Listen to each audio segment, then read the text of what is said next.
Bonjour mes amis nomides, je quitte Mendoza un dimanche. J'espère qu'il y aura moins de camions sur la route dans les environs de la ville. Pour l'instant, il est presque 8 heures.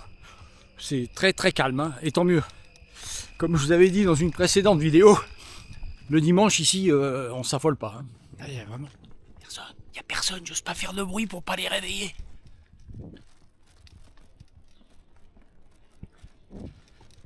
8 heures du matin. Allez, on continue vers le sud. Il fallait que je sorte de Mendoza pour pouvoir enfin apercevoir l'Aconcagua. Alors je ne le voyais pas du tout comme ça, c'est le gros massif d'Aconcagua qui part de là-bas au coin et qui monte. Malheureusement, on ne voit pas le sommet qui est dans les nuages. Donc je me répète un peu, mais 6960 mètres, on va dire 7000, allez, 7000. C'est pas mal quand même. Plus haut sommet, plus haute montagne du continent américain. C'est pas rien. Et là devant, c'est les vignes, et les fameuses vignes de Mendoza. Avec le Malbec, etc. Les vins les plus connus de Mendoza, qui sont les vins les plus connus de l'Argentine. Ah, j'allais oublier, j'ai fait presque 20 km pour sortir de la ville.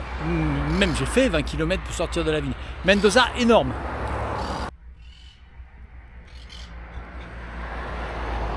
Elles vont toutes à la fête, hein. Il y en a même qui amènent des bouquets de fleurs, des plantes et tout, parce que ils vont chez une copine qui vient juste d'acheter une maison avec un terrain autour. Donc elles amènent des plantes pour planter, quoi. C'est vraiment sympa. Mes amis lamas qui sont vraiment typiques d'ici. Bonjour toi. L'Aconcagua, n'oublions pas. C'est enfin la cordillère des Andes. Là, je longe enfin la cordillère des Andes. Je suis tellement content, vous ne pouvez pas imaginer.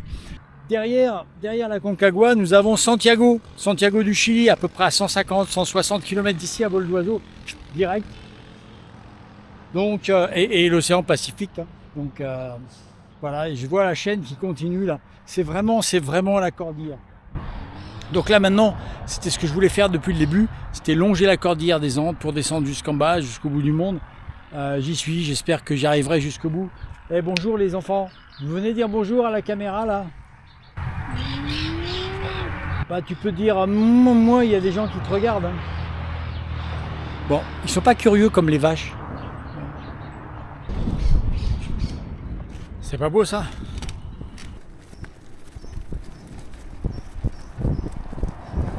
D'après vous, qu'est-ce qu'on aperçoit là? Eh bien, c'est des stations de pompage de pétrole. Et oui, ils ont découvert du pétrole dans le coin. Alors forcément, le gouvernement argentin est super content. Et apparemment, il y aurait des gisements très importants dans le sud de l'Argentine. Donc ils pompent déjà. Donc j'ai fait une grosse bêtise. Parce que je suis parti en me disant que j'achèterais un pantalon de protection, une sorte de kawaii pour les pantalons là-bas, mais je ne l'ai pas fait parce que vu le ciel bleu tout le temps, eh bien je n'ai pas fait d'achat de pantalons. Et là, ils annoncent de la pluie pour 3 jours. Forcément, en Asie, on trouve ça partout, hein. Mais ici, c'est plus difficile. Je viens de faire 7 magasins, je continue. Bon, finalement, j'ai trouvé dans un magasin de moto protection, mais même j'avais fait plusieurs magasins de moto, ils n'en avaient pas tous. Donc voilà, et le haut, je crois que je vais le laisser à l'hôtel parce que le haut, c'est du volume. Hein, et je vais garder que le pantalon. Allez, c'est parti. Et je continue vers le sud, vers Malargüe. Ça s'écrit Malargue. Qui sera la moitié de mon périple. Hop, hop, hop, hop, hop, hop, hop, hop, hop. Avant de continuer cette vidéo, je voudrais remercier Lorenzo.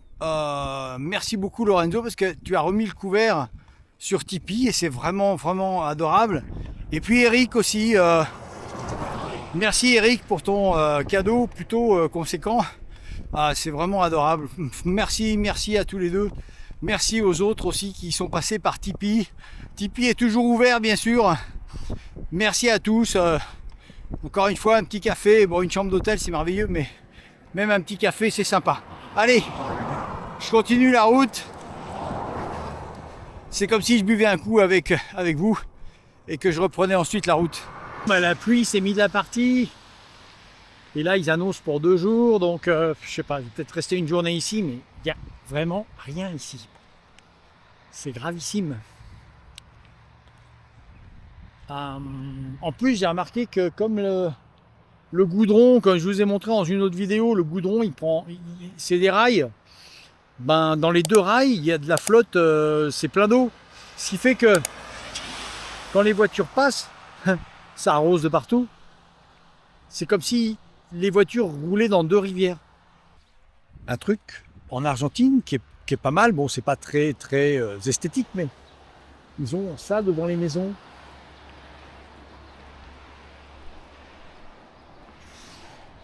Voilà, devant les maisons. Bon, là, ça va pas tarder à ramasser, c'est les ordures sur des piquets assez hauts, avec une sorte de panier, et ils mettent leurs ordures, tous, même les gens qui marchent dans la rue. Moi, je balance mes bouteilles vides et tout, je les mets là-dedans, même si ça m'appartient pas.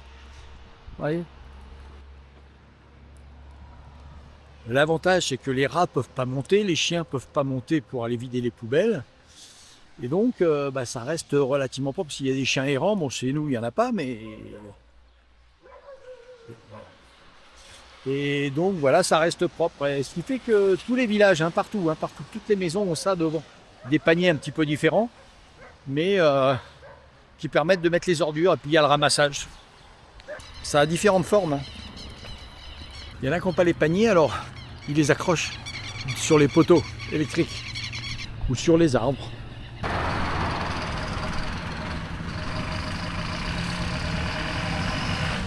Et les mecs, quand ils ramassent les poubelles, ils courent, ils n'arrêtent pas de courir. C'est très sportif.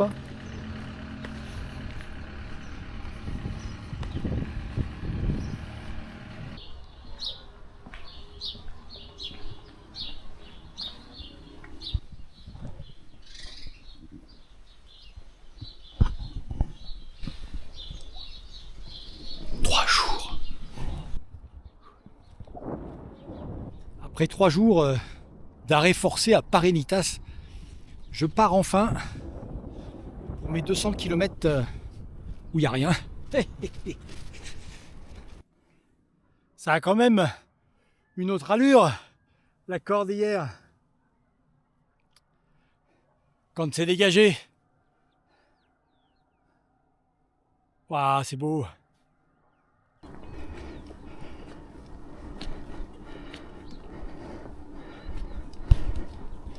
C'est top génial. Incroyable. Waouh. Alors celui-là, je l'avais encore jamais vu. C'est nouveau. Un panneau pour les lapins. Ou les lièvres. Je continue à rouler, mais j'ai un paysage désertique. Et par contre, sur le côté, alors là, c'est l'enchantement. L'Argentine est un pays qui est 5 fois la surface de la France. C'est énorme, 5 fois plus grand, avec 45 millions d'habitants, je crois, 47. Et 40% habitent à Buenos Aires. Le reste se distribue dans 3-4 grandes villes comme Cordoba, Salta, Mendoza où j'étais, Salta que j'ai traversé. Et donc 70% de la population habite dans 5-6 grandes villes, quoi. Le reste, le reste il est perdu. Comme l'autre là sur son cheval là. Il est perdu dans la Pampa. Or la Pampa, c'est une province. Il y a la province de la Pampa, comme la province de Mendoza, comme la province de San Juan. Et je vais pas y aller. C'est un petit peu plus près de la mer, c'est la Pampa, c'est pas près de la montagne.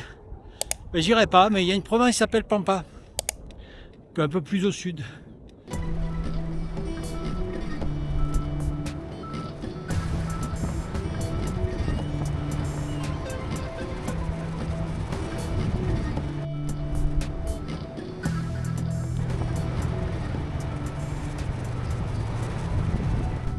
Il fait beau, c'est beau. Que m'arrive-t-il ?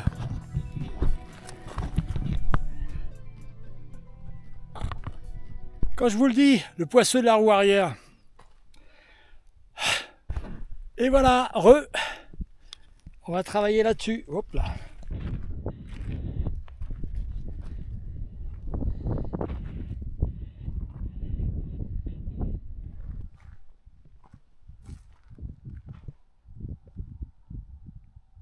C'est pas beau comme environnement?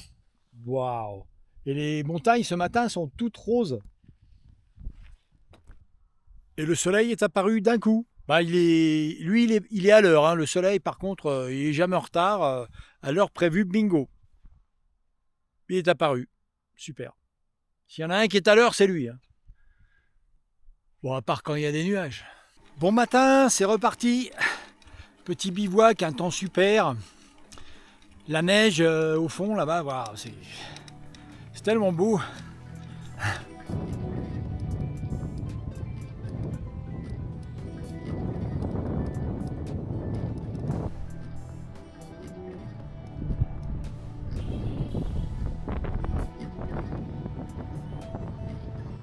Alors sur les panneaux 40, c'est la nationale 40, tout le monde, bon, quelquefois on voit même plus le 40, hein. Tout le monde colle ses autocollants. Alors ça c'est une mode que je ne connaissais pas, c'est que même des cyclistes, hein, m'ont donné leur autocollant, leur logo. Moi j'aurais pu faire un logo No Meat Lover pour donner, pas pour coller parce que je m'en fous, mais pour donner aux gens et ils les mettent sur leur... On sait qui on a rencontré. Et là donc les gens collent leurs autocollants, symboles, logos, je sais pas quoi, il y en a partout.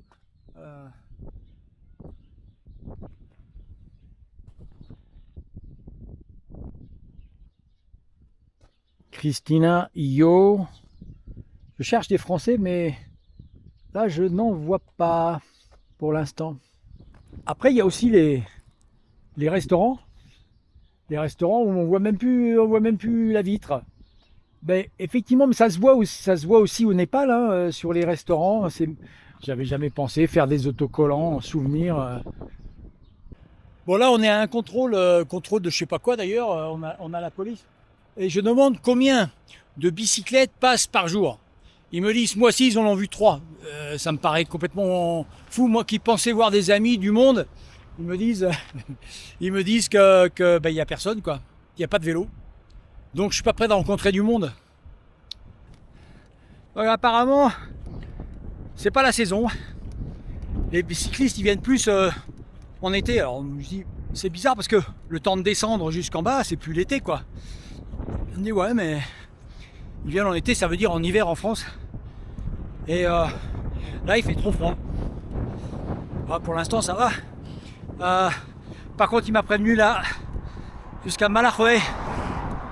Je vais avoir beaucoup de vent et effectivement ça commence à souffler. Je l'entends dans les arbres, il y a des arbres ici. Ça souffle. Mais bon, c'est pas une petite brise qui va nous décourager, hein. J'ai 50 km à faire pour arriver à Malahoué, j'en ai déjà fait 50. On va essayer de les faire. Oh.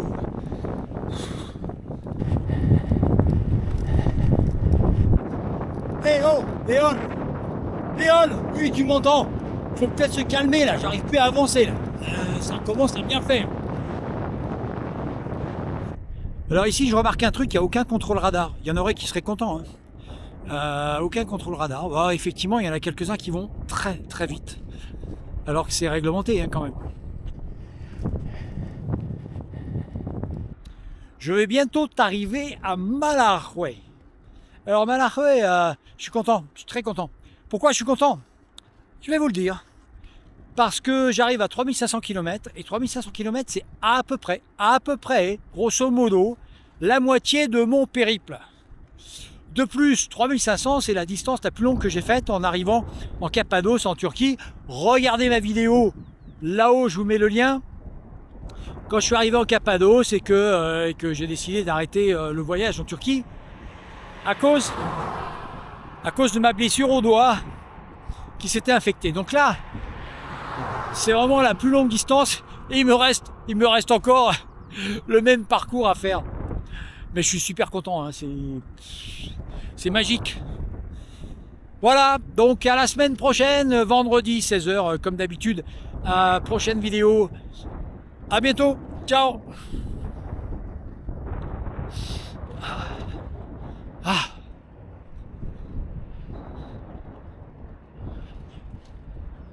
C'est beau, hein?